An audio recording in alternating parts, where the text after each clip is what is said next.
अथ चतुर्थोऽध्यायः।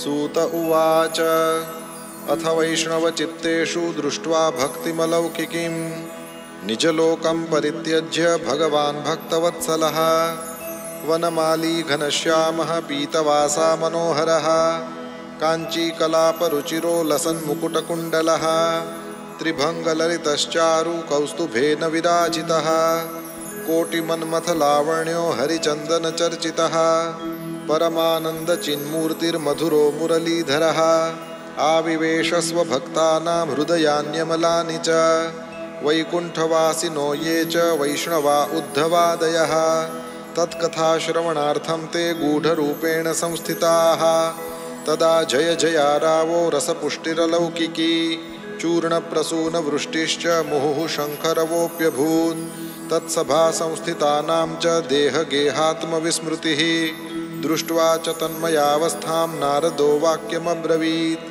अलौकिकोऽयं महिमा मुनीश्वराः सप्ताहजन्योऽद्य विलोकितो मया मूढाः शठा ये पशुपक्षिणोऽत्र सर्वेऽपि निष्पापतमा भवन्ति अतो नृलोके ननु नास्ति किञ्चिच्चित्तस्य शोधाय कलौ पवित्रम् अघौघविध्वंसकरं तथैव कथासमानं भुवि नास्ति चान्यत् के विशुध्यन्ति वदन्तु मह्यं सप्ताहयज्ञेन कथामयेन कृपालुभिर्लोकहितं विचार्य प्रकाशितः कोऽपि नवीनमार्गः कुमारा ऊचुः ये मानवाः पापकृतस्तु सर्वदा सदा दुराचाररता विमार्गगाः क्रोधाग्निदग्धाः कुटिलाश्च कामिनः सप्ताहयज्ञेन कलौ पुनन्ति ते सत्येन हीनाः पितृमातृदूषकास्तृष्णाकुलाश्चाश्रमधर्मवर्जिताः ये दाम्भिका मत्सरिणोऽपि हिंसकाः सप्ताहयज्ञेन कलौ पुनन्ति ते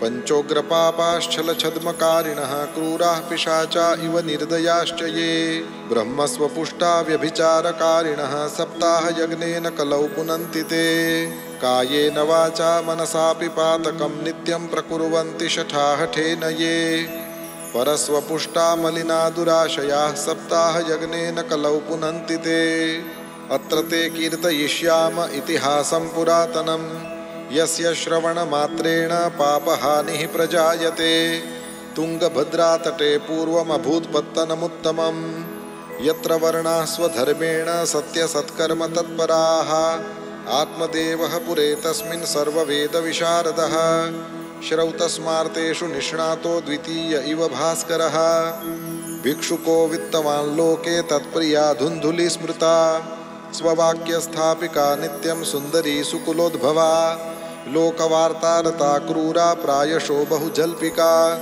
शूरा च गृहकृत्येषु कृपणा कलहप्रिया एवं निवसतोः प्रेम्णा दम्पत्यो रममाणयोः अर्थाः कामास्तयोरासन्न सुखाय गृहादिकम् पश्चाद्धर्माः समारब्धास्ताभ्यां सन्तानहेतवे गोभूहिरण्यवासांसि दीनेभ्यो यच्छतः सदा धनार्धं धर्ममार्गेण ताभ्यां नीतं तथापि च न पुत्रो नापि वा पुत्री ततश्चिन्तातुरो भृशम् एकदा सद्विजो दुःखाद् गृहं त्यक्त्वा वनं गतः मध्याह्ने तृषितो जातस्तडागं समुपेयिवान् पीत्वा जलं निषण्णस्तु प्रजा दुःखेन कर्षितः मुहूर्तादपि तत्रैव सन्न्यासी कश्चिदागतः दृष्ट्वा पीतजलं तं तु विप्रो यातस्तदन्तिकं नत्वा च पादयोस्तस्य निःश्वसन् संस्थितः पुरः यतिरुवाच कथं रोदिषि विप्रत्वं का ते चिन्ता बलीयसि वद त्वं सत्वरं मह्यं स्वस्य दुःखस्य कारणं ब्राह्मण उवाच किं ब्रवीमि ऋषे दुःखं पूर्वपापेन सञ्चितं मदीयाः पूर्वजास्तोऽयं कवोष्णमुपभुञ्जते मद्दत्तं नैव गृह्णन्ति प्रीत्या देवाद्विजातयः प्रजादुःखेन शून्योऽहं प्राणास्त्यक्तुमिहागतः दिग्जीवितं प्रजाहीनं दिग्गृहं च प्रजां विना दिग्धनं चानपत्यस्य दिक्कुलं सन्ततिं विना पाल्यते या मया धेनुः सा वन्ध्या सर्वथा भवेत् यो मया रोपितो वृक्षः सोऽपि वन्ध्यत्वमाश्रयेत् यत् फलं मद्गृहायातं तच्च शीघ्रं विनश्यति निर्भाग्यस्यानपत्यस्य किमतो जीवितेन मे इत्युक्त्वा सरुरोदोच्चैस्तत्पार्श्वं दुःखपीडितः।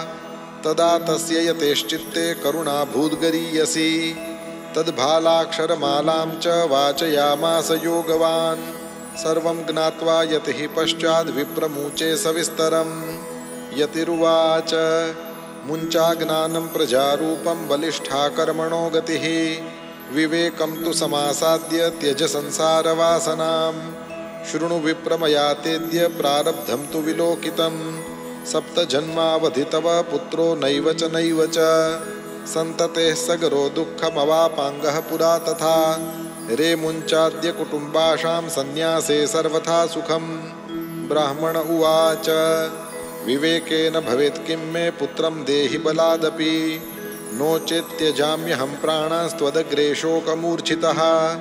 पुत्रादिसुखहीनोऽयं सन्न्यासः शुष्क एव हि। गृहस्थः सरसो लोके पुत्रपौत्रसमन्वितः। इति विप्राग्रहं दृष्ट्वा प्राब्रवीत् स तपोधनः। चित्रकेतुर्गतः कष्टं विधिलेखविमार्जनात्। न यास्यसि सुखं पुत्राद्यथा दैवहतोद्यमः। अतो हठेन युक्तोऽसि ह्यर्थिनं किं वदाम्यहम्। तस्याग्रहं समालोक्य फलमेकं स दत्तवान्। इदं भक्षय पत्न्या त्वं ततः पुत्रो भविष्यति।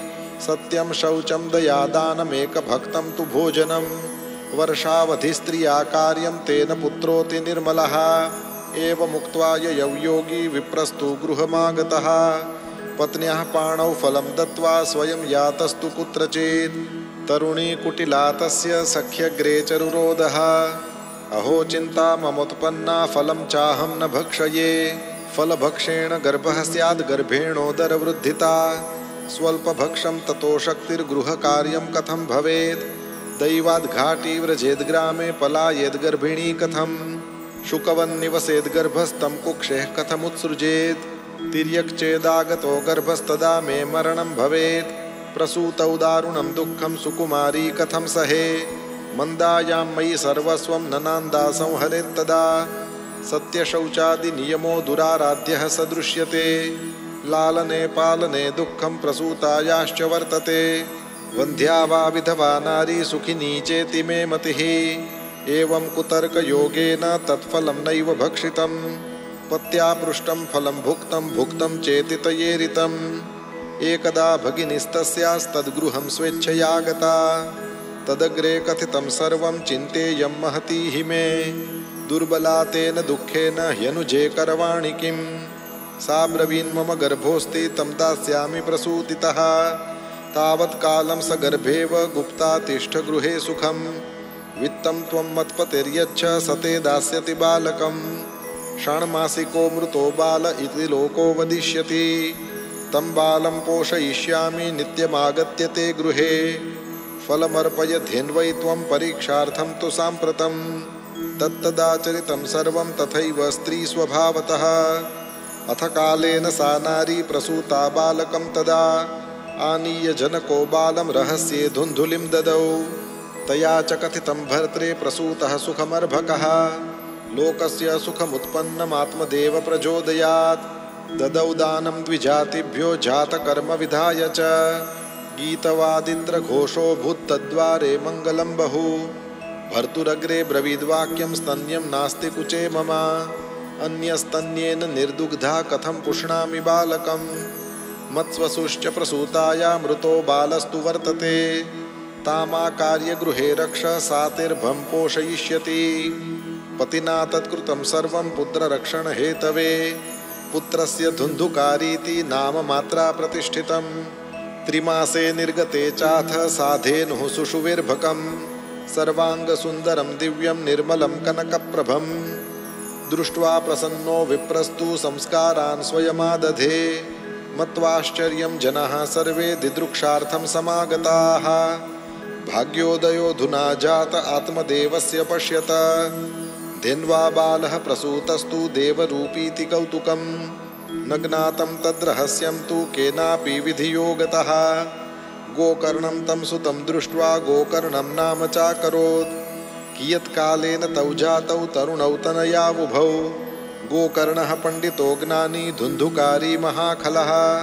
स्नानशौचक्रियाहीनो दुर्भक्षी क्रोधवर्धितः दुष्परिग्रहकर्ता च शवहस्तेन भोजनं चौरः सर्वजनद्वेषी परवेश्मप्रदीपकः लालनायार्भकान् धृत्वा सद्यः कूपे न्यपातयत् हिंसकः शस्त्रधारी च दीनान् धानां प्रपीडकः चाण्डालाभिरतो नित्यं पाशहस्तः श्वसङ्गतः तेन वेश्याकुसङ्गेन पित्र्यं वित्तं तु नाशितम् एकदा पितरौ ताड्य पात्राणि स्वयमाहरत् तत्पिता कृपणः प्रोच्चैर्धनहीनोरुरोधः वन्ध्यत्वं तु समीचीनं कुपुत्रो दुःखदायकः क्व तिष्ठामि क्व गच्छामि को मे दुःखं व्यपोहयेत् प्राणास्त्यजामि दुःखेन हा कष्टं मम संस्थितम् तदानीं तु समागत्य गोकर्णो ज्ञानसंयुतः बोधयामास जनकं वैराग्यं परिदर्शयन्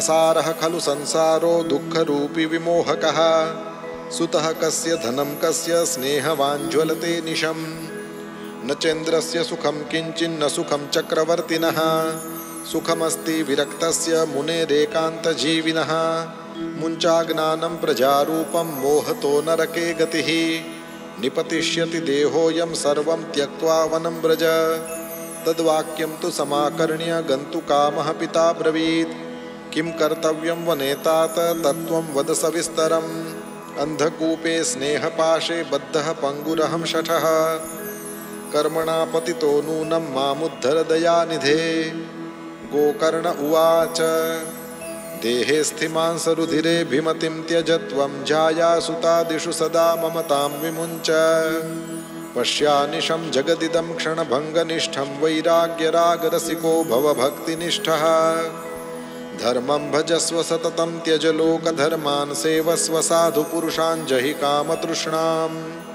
अन्यस्य दोषगुणचिन्तनमाशु मुक्त्वा सेवाकथारसमहो नितरां पिबत्वम् एवं सुतोक्तिवशतोऽपि गृहं विहाय यातो वनं स्थिरमतिर्गतषष्टिवर्षः युक्तो हरेरनुदिनं परिचर्ययासौ श्रीकृष्णमापनियतं दशमस्य पाठात् इति श्रीपद्मपुराणे उत्तरखण्डे श्रीमद्भागवतमाहात्म्ये विप्रमोक्षो नाम चतुर्थोऽध्यायः।